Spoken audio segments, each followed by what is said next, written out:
저는 이제 하반기에 만약에 좀 본다면 여전히 반도체는 계속 반도체 좋게 보고, 쪽도. 반도체는 계속 내년까지는 저는 뭐 가장 1순위고 항상. 그리고 좀 좋게 보고 있는 게 시젠 같은 경우도 그래요. 코로나 이제 진단키트 안 네. 나오니까 네. 다른 쪽으로 좀 돌리고 있거든요. 그죠. 그러니까 다 자기가 살 길 찾아가요. 그래서 코로나 수혜주로 올랐다가 지금 어마어마하게 빠졌잖아요. 뭐 한번 이 빠지죠. 기업들도 포기하지 마세요. 다 살 길 찾고 있어요. 우리나라 기업들한테는 되게 좋은 게 메모리 반도체 오팡이 너무 안 좋잖아요. 예, 그렇죠. 우리나라 반도체한테 굉장히 좋은 모멘텀이 될 수밖에 그렇죠. 없다. 올해보단 또 내년 더 좋아질 거예요. 그렇죠. 그래서 이런 관점에서 저는 엔비디아 효과를 우리나라 기업들이 지금 누리고 있다. 저는 그리고 개인적으로 좀 제가 제일 방산에서 기대하는 거는 이제 내년하고 내후년으로 알고 있는데 드디어 한국도 전투기 나오잖아요. 저는 한국항공우주가 이걸 꼭 성공해서 성공하면 당연히 기업 가치도 올라가요. 그죠. 그래서 역사의 한 획을 좀 그어줬어요.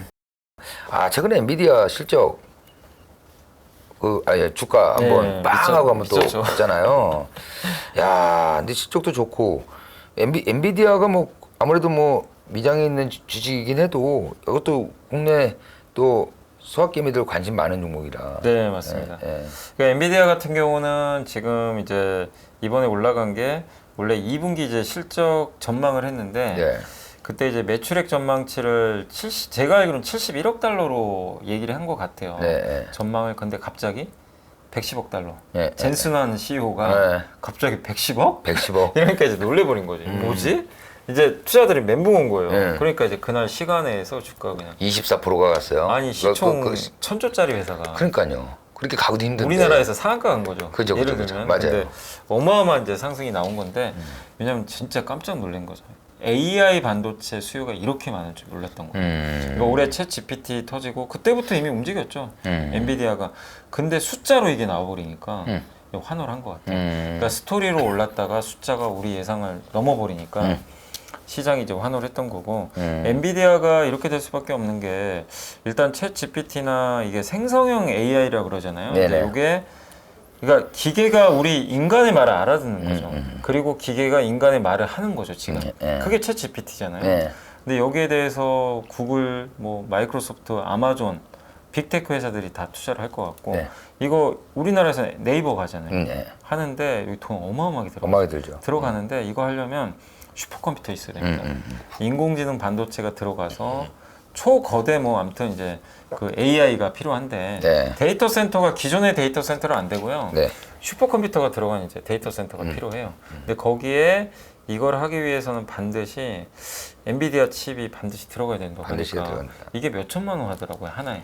칩 하나에. 어마어마하게 비쌉니다. 비싸죠. 비싼데 아무튼 그러면 이거를 이게 저는 주가 올라간 배경 중에 하나가 경쟁자가 일단 없어요. GPU를 만드는 회사가 또 누가 있냐면 저기 그 AMD가 있잖아요. 근데 AMD는 아직은 조금 경쟁이 좀 안 되는 것 같아요. 이쪽 분야만큼은. 그래픽 카드 이쪽은 컴퓨터에 우리 하는 그거는 서로 경쟁해요. 저도 집에 그 라데온 쓰거든요. 라데온이 그쪽 AMD 걸로 알고 있거든요. 근데 그쪽에서는 이제 컴퓨터용으로 들어가는 거는 경쟁이 좀 되는데 이건 AI용이에요. 데이터 센터. 그래서 이쪽은 거의 독점으로 알고 있어요. 그러다 보니까 엔비디아가 이 수혜를 좀 고스란히 받고 이 챗 GPT를 쓸 때 온갖 데이터를 모아다가 이게 얘기를 해줘야 되니까 CPU보다는 GPU가 훨씬 낫습니다. 그래서 지금 엔비디아가 GPU 수요로 난리가 난 거예요. 그래서 지금 엔비디아가 괜히 가는 게 아니다. 그래서 실제 이거도 한번 또 빵 쳐준 거고 예상보다. 그리고 이거를 엔비디아 걸 썼는데 갑자기 AMD가 만들었다고 바로 바꾸긴 또 어렵다. 쉽진 않죠. 고객사 바꾸기. 바로 또 만들기도 어렵고요. 그래서 아마 AMD도 할 거예요. AMD도 지금 노력은 하는데 저는 개인적으로 AMD도 했으면 좋겠어요. 경쟁이 되면. 경쟁이 돼야죠. 왜냐하면 우리나라 메모리는 좋아요. 서로 경쟁하면 거기에 메모리 납품이 좀 들어가니까. 그러니까 한국 입장에서 엔비디아만 독주하는 것보다는 AMD도 이런 기업들까지 같이 참여하는 게 더 좋을 수 있는. 어쨌든 간에 방금 말씀하셨지만은 1000조짜리가 그냥 20% 넘게 뛰어버리니까 시총 자체는 확 올라가 버린 거잖아요. 어마어마한 거죠. 그러면은 이 전부터 투자해놓은 사람들이야 물론 좋겠지만 또 뒤에 가시는 분들 계시잖아요. 그러니까 뒤에 가는 거는 그러니까 약간 근데 엔비디아가 참 어떻게 될지 모르니까 그죠. 다 알아요. 비싸요. 고밸류 맞습니다. 굉장한 고평가고요. 뭐 퍼가 어마어마하더라고요. 근데 지금 밸류로 가는 게 아니니까 네. 이걸 바탕으로 해서 가는 거니까 다만 저는 항상 그렇지만 내가 잘 알고 이거를 좀 소외받을 때 아니 엔비디아 불과 작년에 기억나세요? 70% 빠졌어요 고점에. 맞아요. 예. 근데 어쨌든 지금은 저는 엔비디아는 지금은 아무리 좋은지 이제 모르는 분은 없잖아요. 그죠. 그러니까 지금 투자는 저는 아닌 것 같다. 비쌀 때 투자. 그리고 이 테슬라도 그랬잖아요. 기억나세요? 예. 테슬라가 이 1조 달러 넘은 적이 있었죠. 그때 어떻게 됐죠? 다 테슬라 얘기만 했어요. 광풍이었습니다. 테슬라 광풍. 예. 기억나시죠? 예. 거기서 60% 빠져버렸죠. 그죠 빠졌죠. 결국엔 지금 테슬라는 오히려 그때보다 훨씬 저렴하잖아요. 그죠. 근데 사람들이 옛날만큼 관심이 없어요. 없죠. 이게 뭐냐면 너무 좋을 때 흥분하지 말고 저는 이제 엔비디아도 약간 그러니까 그때 테슬라랑은 좀 다르죠. 내용은 다른데 이미 좀 주가 많이 올랐으니까 네. 좀 기다리자. 지금은 그 말씀을 좀 드리고 싶어요. 방금 얘기했지만은 엔비디아에서 AMD까지 들어오면 아무래도 메모리 쪽도 들어가는 우리나라에 수혜가 있다고 하는데 예. 일단 엔비디아 자체만 놓고 봐도 우리나라 삼성전자나 하이닉스에는 상당히 그래도 좀 이것도 또 하나의 호재라고 또 볼 수 있죠. 엔비디아 때문에 사실 요새 하이닉스가 확 오른 거예요. 예, 왜냐면 하이닉스 잘 가더라고요. 하이닉스가 엔비디아의 그 HBM3라고 있더라고요. 이게 이제 네네. 고대역 메모리 반도체인데 이게 엔비디아의 그 AI 반도체 거기 같이 탑재가 돼요. 그래서 A100, 뭐 H100 이렇게 나누는데 A100 같은 경우가 이제 지금 현재 가장 주력으로 쓰는 건데 여기에 이제 그 반도체가 한 4개 정도인가 이렇게 GPU를 감싸더라고요. 거기 들어가니까. 근데 이 HBM은 또 가격 엄청 비쌉니다. 이게 한 100만 원 정도 할 거예요. 디램인데 굉장히 비싸죠. 근데 이거 많이 팔리면 하이닉스는 좋죠. 아 좋죠. 엔비디아에는 하이닉스만 지금 납품하는 걸로 알고 있어요. 삼성은 아직 삼성은 AMD 쪽. AMD 쪽. 그쪽인데. 아 그러면 AMD가 본격적으로 시작하면은 또 삼성한테도 또 수혜네. 좋은데 삼성이 이제 해야 될 건 삼성도 지금 이쪽 계속 지금 하고 있거든요. 점유율이 어쨌든 삼성이 조금 더 하이닉스보다는 뒤처지지만 또 삼성 또 저력이 있으니까 그죠. 엔비디아에 공급할 수도 있죠 언젠가는. 그래서 저는 우리나라 기업들한테는 되게 좋은 게 메모리 반도체 오팡이 너무 안 좋잖아요. 예, 그렇죠. 최악인데 공통적으로 하는 얘기가 다 그 얘기를 했어요. 이제 감산하는 것까지는 오케이. 그 주가 올라갔잖아요. 예. 근데 수요가 늘어야 되는 거 아니야? 늘어야 되는 거 아니냐. 근데 수요 언제 늘 거냐? 이렇게 안 좋은데 PC 좀 살아난다고 하잖아요. PC, 서버, 모바일 다 안 좋잖아요. 근데 거기서 이제 구원 타자가 얘가 된 거예요. 유일하게 좀 수요 좋은 거 이게 나와버린 거잖아요. 가격도 어마어마하게 비싸고. 이게 비중은 아직은 낮지만 전체 반도체 5%밖에 안 된대요. 근데 가격이 비싸서 하이닉스한테는 이게 지금 한 10%까지도 늘어날 수도 있대요. 그래서 저는 어쨌든 HBM3가 이런 게 되는 것 자체는 우리나라 반도체한테 굉장히 좋은 모멘텀이 될 수밖에 그쵸. 없다. 올해보단 또 내년 더 좋아질 거예요. 그렇죠. 예, 그래서 이런 관점에서 저는 엔비디아 효과를 우리나라 기업들이 지금 누리고 있다. 저는 이제 AI가 왜 될 수밖에 없냐고 생각하냐면 결국 지금 한번 흐름을 보시면 미국이 공급망을 깨버리고 있잖아요. 중국 거 안 하겠다. 공장도 중국에 짓지 마라. 근데 미국은 아시겠지만 미국도 점점 나이 들잖아요. 고령화 많고 그죠. 생산성에 문제가 생겨요. 인건비가 엄청 비싸잖아요. 그럼 AI 안 하고는 방법 없어요. 방법이 없죠. AI랑 같이 갈 수밖에 없고 전 세계 인구 구조로 봐도 지금 15세에서 64세 인구가 줄고 있거든요. 인도 빼고. 일본 같은 경우도 대부분 자동화를 많이 할 거예요. 근데 결국 거기 들어가는 게 뭐냐면 생산성은 늘려야 되니까 옛날처럼 사람들이 남아 돌아요. 막 인력이 많아요. 그러면 그거 걱정할 필요 없죠. 그죠. 그러면 인건비도 싸거든요. 지금 그 시대 인건비는 비싼데 노동력은 부족해요. AI로 대체할 수밖에 없어요. 로봇도 AI잖아요. 로봇이죠. 그래서 저는 AI가 될 수밖에 없다. 앞으로. 저는 이제 그렇게 보는 이유가 이 정치적인 부분 때문에 정치나 사회 구조가 바뀌었어요. 어쩔 수 없이 생산성을 증가할 수밖에 없는. 그걸 대체할 수 있는 거는 AI죠. 그 이제 반도체기가 요 정도 이제 정리되면은 이거 오늘 요즘 K 방산 진짜 인기 아닙니까? 네. 와, 방산 뭐 최근에 이제 뭐 누리호도 우리 좀 이제 위성도 발사됐고 하는데 로켓 발사도 됐고 누리호 효과도 있겠지만 하나 에어로스페이스 최근에 좀 많이 잘 갔었죠. 네, 이제 맞습니다. 아무래도 이제 결과 보고 난 다음에 조금 그러긴 한데 이 하나 에어로스페이스가 거의 대장주라고 대장이죠. 볼수 있죠. 뭐 어떤 분은 한국의 로키드 마틴이 네. 있거나 막 이런 얘기도 하고 종합 방산이잖아요. 사실 네. 그러니까 하나 에어로스페이스가 뭐 장갑차 같은 것도 만들고 네. 그 육상 쪽에서 육군 쪽에서도 강자인 데다가 물론 이제 그쪽 이제 공군 쪽이죠. 공군 네. 쪽은 한국 항공우주가 있지만 네. 작년에 그 얘기도 있었어요. 항공우주 뭐 하나그룹이 M&A 할 수도 있다. 네네. 그런 얘기도 좀 돌긴 돌았잖아요. 네네네. 그런 부분도 있었고. 근데 이제 하나 에어로스페이스가 또 엔진도 만들잖아요. 네네네. 네, 항공기. 네. 그쪽도 하니까 어떻게 보면 공군 쪽하고도 연결돼 있고 네. 이번에 대우조선 인수하면서 네네.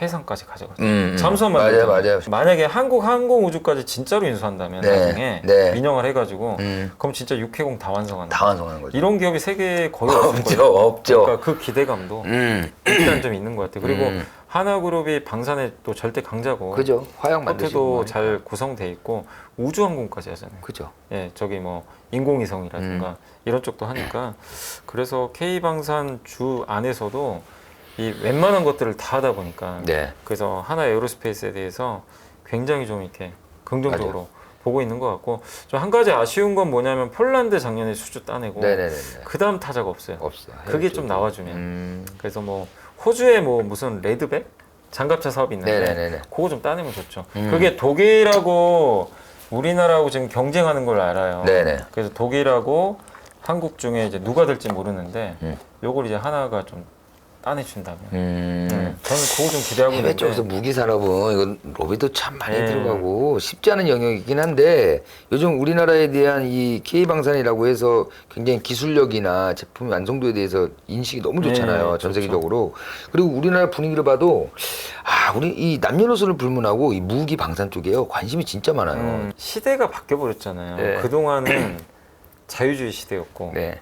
그다음에 세계화 시대였는데 네. 사실 이게 끝나버렸잖아요. 탈세계화. 그리고 완전 냉전으로 갔어요 지금. 신냉전이라 그러잖아요. 그죠, 그죠. 작년에 전쟁 터지고. 그죠. 그게 이 방산주에 대한 주가를 재평가시켰던 것 같고 네. 사실 방산은 그동안 주가 못 갔던 게 해외 수출은 그렇게 많지 않은데 제한적인데 네네네. 거의 내수 위주였잖아요. 네네네. 국방부에서 이렇게 수주하고. 근데 네. 작년에 전쟁 터지고 폴란드 수주 따내면서 네. 바뀌어버린 것 같아요. 사람들의 인식에 야 그죠. 방산도 성장주였어. 성장주였어. 근데 여기 폴란드에서 끝날까? 네. 폴란드가 저렇게 만약에 우리 무기를 써서 잘 배치를 하는 게 이게 그 평가를 잘 받으면 폴란드 보고 다른 네. 데서 저거 한국 거 써볼까? 네. 무서운 거거든요. 이게. 그죠. 이게 레퍼런스라는 게 되게 그렇죠. 무서워요. 음. 근데 미국하고 우리가 보통 뭐 이제 저기 독일 이런 국가랑 경쟁하는데 우리 한국의 강점은 가격이 있어요. 네. 성능은 좋은데 네, 싸다. 가성비가 되게 좋아요. 그렇기 때문에 아마 그런 많은 국가에서 한국 걸 좀 쓰려고 하지 않을까. 전 그래서 방산주도 되게 좀 장기적으로 긍정적이고 그리고 자꾸 뭐 대만 전쟁 얘기 나오잖아요. 네. 뭐 저는 전쟁까지는 안 간다고 보는데 자꾸 어쨌든 그런 얘기가 자꾸 나온다는 거는 방산주한테 그건 나쁜 건 아니거든요. 네. 네. 지정학적 리스크가 계속 그죠. 있는 거니까. 그죠. 그럼 계속해서 무기. 그리고 결정타가 작년에 폴란드 보면서 느낀 게 전쟁이 터져버리니까 각국이 이제 놀란 거예요. 맞아요. 우리 자주 맞아요. 국방해야 되겠다. 의외로 그게 잘 안 돼 있는 것들이 예, 많은 거예요. 무기 해야 되겠다. 왜냐면 진짜로 설마 그랬잖아요. 전쟁. 예. 진짜 저도 그랬어요. 요즘 에이, 시대에. 전쟁 날까? 요즘 진짜 시대에. 나버리는 거 보니까 우리가 챙겨야 된다. 맞아요. 그러면 결국엔 무기 구매가 맞아요. 늘어날 수밖에 없어요. 이게 어디서 계속 구할 수도 없는 부분이잖아요. 무기라는 게 뚝딱 만들어서 제공되는 것도 아니고 또 자주국방이라고 각 나라마다 자기네가 비축해야 되는 맞아요. 것들이 있기 때문에 함부로 내줄 수도 없단 함부로 내줄 말이에요. 수도 없죠. 그리고 이 쉽지 않은 부분인데 저는 그리고 개인적으로 좀 제가 제일 방산에서 기대하는 거는 이제 내년하고 내후년으로 알고 있는데 드디어 한국도 전투기 나오잖아요. 전투기 나오죠. 초음속 그 뭐죠? 그 KF-21. 음. 요게 이제 우리나라에서 이제 드디어 한국 항공우주가 개발을 해서 네. 이제 결국 실전 배치 될 것 같긴 네. 한데 요걸 좀 기대를 많이 하고 있어요. 그래서 그동안 경공급기는 만들었잖아요. 네. FA50 같은 거. 근데 이거는 거의 지금 미국이나 유럽이나 러시아 같은 강대국에서 네. 실제로 이런 이 전투기들을 만들어서 실전 배치했고 네. 우리나라도 예전에 수입했잖아요. 했죠. 우리나라가 네. 뭐 F-16이라든가 네네네네. F-15. 근데 이걸 이제 우리가 만든다고. 우리가 만들죠. 저는 한국항공우주가 이걸 꼭 성공해서 성공하면 당연히 기업 가치도 올라갑니다. 그죠. 그래서 역사의 한 획을 좀 그어줬어요. 그러니까 정말 내년하고 내후년엔 방산 쪽에서 우리가 맨날 육상하고 이쪽만 보다가 이제는 이제 하늘을 볼 때가 하늘을 볼 때 됐다. 예. 육해공을 다 뭐 갖추는. 예. 그래서 그게 좀 좋은 결과가 좀. 이게 금리 이번에 또 동결됐잖아요. 네, 금리 동결. 예, 계속 좀 동결되고 있는데 연말에는 어떻게 좀. 근데 이제 한국은행 총재가 우리나라 인하가 무슨 의미가 있나 지금? 너무 강력하게 얘기를 하시더라고요. 네. 인하 아직 아니다. 그러니까. 자꾸 시장에서 인하 아니 얘기를 그러니까 우리나라가 하니까 인하 얘기 혼자 좀 독자적으로 인하 우리가 할 수 있는 분위기도 아니고 미국이 그걸 봐야 결정하는데, 되니까요. 그러니까 미국이 올해 하반기에 예상보다 경기가 안 좋으면 인하 사이클로 갈 것 같아요. 근데 이제 지금 미국 같은 게 저는 이렇게 보거든요. 저는 제 개인적으로는 올해 4분기나 말 정도에 네. 미국이 금리 인하로 가야 된다고 봐요. 왜 그 말씀을 드리냐면 미국의 지금 경기가 아직 좋아요, 사실. 네. 맨날 경기 침체 얘기하는데 뭐 경기 침체 오지도 않잖아요. 그죠. 여전히 견조한 게 미국 사람들이 저축을 많이 해놨다고 그러더라고요. 추가 저축. 코로나 때 돈 받은 게 많아요. 그래서 이번에 되게 이상하지 않으셨어요? 뭐가 이상했냐면 금리가 오르면요 어디가 망하거든요. 네. 근데 이제 그럼 보통 금리가 이렇게 오르면 채무자가 망해요. 그죠. 그 옛날에 서브프라임도 그죠. 미국 가게가 망했잖아요. 그죠. 그죠? 옛날 우리 IMF 때는 기업이 망했어요. 그죠. 돈을 많이 빌리는 데가 망하거든요. 사실 보통 그래요. 그죠. 이 금리 높을 때. 근데 이번엔 어디가 망했냐? 은행이 망한 거예요. 은행은 채권자. 그러니까 되게 너무 이상한 거예요. 그러니까 옛날 사이클과 너무 다른 거예요. 왜냐면은 이 채무자들 있죠. 돈이 있으니까. 뭐 가게나 기업이 돈이 많아요. 돈이 있으니까 갖다 안 쓰니까. 네, 그러니까 그게 많다 보니까 금리 올라도 버텨버려요. 음. 근데 되게 아이러니한 게 돈 빌려주는 은행이 망해버렸어요. 은행이. 예. 근데 그 은행이 채권 투자해가지고. 그러니까 되게 이상한 사이클이죠, 사실은. 근데 어쨌든 말씀드리고 싶은 거는 그런 사이클이기 때문에, 그러니까 그런 많은 분들이 그 얘기를 했어요.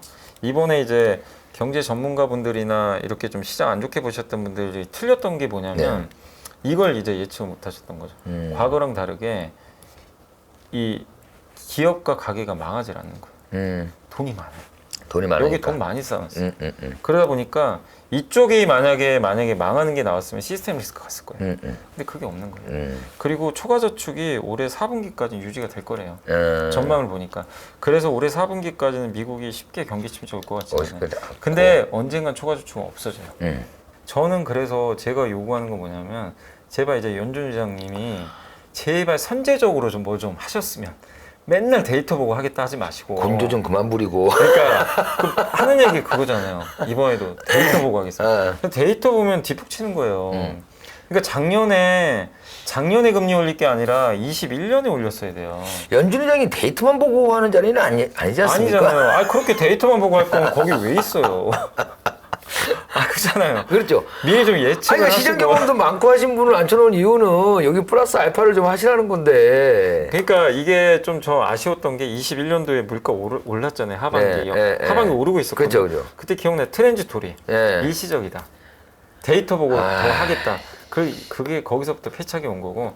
그리고 이제 뒤늦게 어떻게 한 거죠? 늦었으니까. 그때부터 막 올리는 거죠. 그러니까 완전 완전 실패한 거예요. 했으면. 그래서 내년에 저는 침체 올 수도 있거든요. 그러니까 이 데이터들을 저보다 더 잘할 거 아니에요. 그죠. 그러면 선제적으로 좀 하셔라.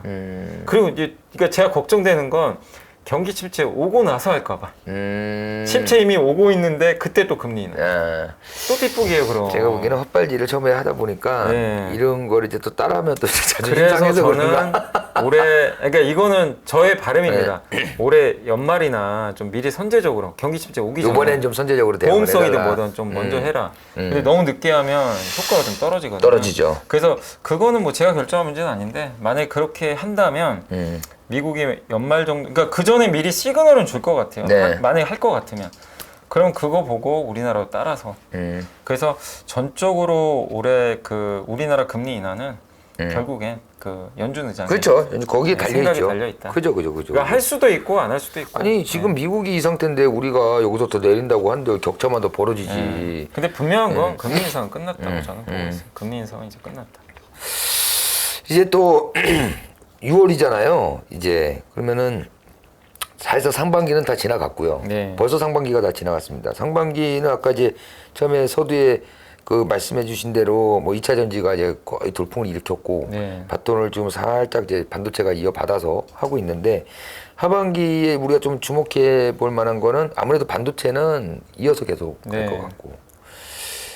근데 상반기 때 조금 전문가들이 여기저기 좀 나왔던 얘기는 바이오 쪽 얘기도 많이 했었는데 네. 그렇게 큰 재미는 못 본 것 바이오는 같아요. 확실히 좀 이게 연속성이 떨어지는 게 뭔가 이제 임상에서 성공을 해서 네. FDA 승인권이나 이게 큰 게 딜이 좀 나와야 되는데 네. 아직은 좀 그런 거는 좀 안 나와요. 기대는 하고 있는데 그래서 네. 하반기까지는 기다리시고 저는 바이오는 나쁘게 안 봐요. 이제 기대할 것도 기대를 안 하잖아요, 사람들이. 예. 그러니까 그 자체가 주가를 이제 더 나쁘게는 안 만들어요.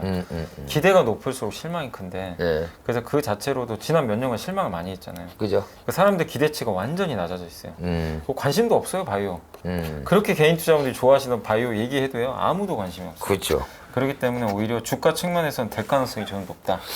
사실 코로나 이제 팬데믹 끝나기 때문에 네. 뭐 치료제 만들거나 네. 이런 뭐 진단 키트 좀 힘들죠, 당연히. 네. 백신도. 근데 요새 보면 기업들이요, 어쨌든 이제 기업들은요, 네. 그러니까 우리는 그러잖아요. 야, 저러면 저 회사 망하면 어떡하지? 이 걱정하잖아요. 네. 안 그러는 게 기업들은 노는 데가 아니에요. 계속 뭔가를 뭔가를 찾아요. 안 좋으면요, 쥐어짜서라도 위기를 탈출하려고 노력을 합니다. 그래서 지금 이번에 SK 바이오사이언스도 이제 코로나 백신 안 되니까 네네. 지금 다른 쪽으로 지금 백신 지금 계약 맺으려고 하고 있고 네네. 지금 주요 회사들이 다 시젠 같은 경우도 그래요. 코로나 이제 진단 키트 안 네. 나오니까 네. 다른 쪽으로 좀 돌리고 있거든요. 그죠. 그러니까 다 자기가 살 길 찾아가요. 그래서 코로나 수혜주로 올랐다가 지금 어마어마하게 빠졌잖아요. 뭐뭐 이 빠졌죠. 기업들도 포기하지 마세요. 다 살 길 찾고 있어요. SK 바이오사이언스나 이렇게 좀 대기업 집단이나 아니면 시즌처럼 당시에 좀 많은 이익을 취했던 기업들은 또 이제 다른 쪽으로 사업 영역 확장이 좀 가능하다고 한데 네. 그렇지 못한 데는 돈을 너무 쓴 거예요. 네. 이 개발비에. 네. 예. 그래서 휘청하는 기업들도 있어가지고 맞아요. 그런 데는 조금 좀 우리가 한번 살필 필요는 있겠지만 그 외의 단에서 보면은 좀 그래도 좀 제법 등치가 있고 그동안 거기 코로나 시국에서 많이 좀 이익을 추구했던 기업들의 그 사업 다각화하는 어떤 그런 포트폴리오도 한번 보시면 네.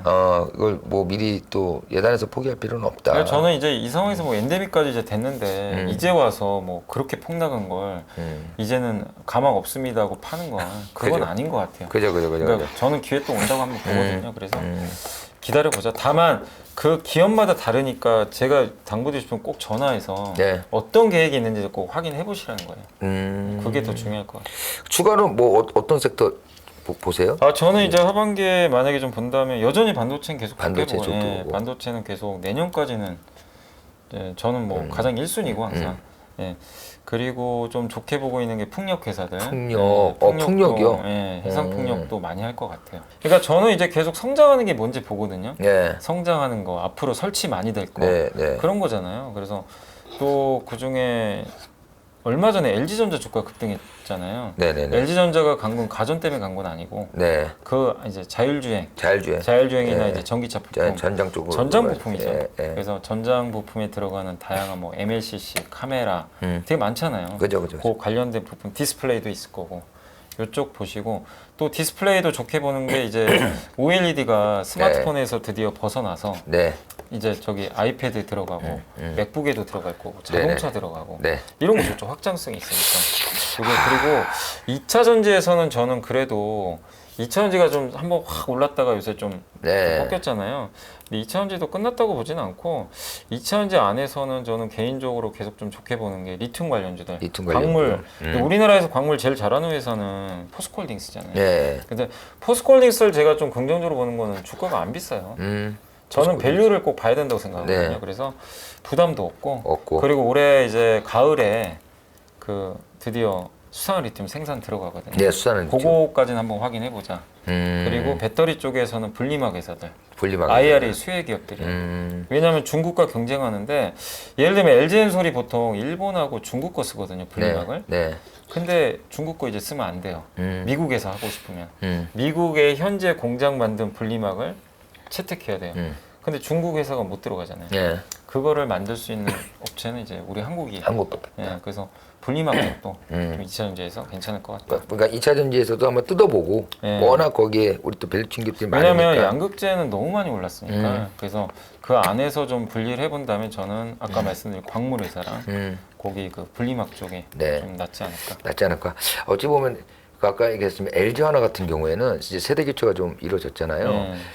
세대 교체 일어나고 나서 이 기업의 그 추구하는 방향이 약간 좀 탈바꿈이. 맞아요. 네. LG도 전장 쪽. 맞습니다. 그다음에 뭐 하나는 이제 아예 본격적으로 우주항공이나 그게 중요하죠. 그런 쪽으로 이제 이제 많이 기업의 나가니까. 정체성이니까. 좀 뭔가 기업 그룹의 이미지가 좀 달라졌어요. 맞아요. 확실히 뭐 이렇게 젊은빛 수요에 대한 어떤 맞습니다. 좋은 긍정적인 네. 시너지가 나오는 그런 모습인 것 같고, 하여튼 뭐 기업들이 다 또 잘 돼야 하반기 때 우리 투자자분들도 또 웃을 수 있으니까 네, 맞습니다. 또 잘 돼야 되고 아마 다음 달도 또 반도체 얘기를 하지 않을까. 뭐 안돼 안 할 수가 없는 것 같아요. 반도체 워낙 뭐 우리나라에 없죠. 뭐 네. 거의 한 25% 그럼요. 차지하는 예. 업종이니까. 지금도 물어보시면 다 삼성전자 많이 물어보세요. 예, 어쩔 수가 없습니다. 이사님, 뭐 오늘도 이렇게 또 나와서 좋은 말씀해주셔서 감사드리고요. 또 저희가 이슈 또 모아서 네. 다음 시간에 또 알겠습니다. 한번 얘기를 나누도록 하겠습니다. 오늘 말씀 감사합니다. 네, 감사합니다. 예.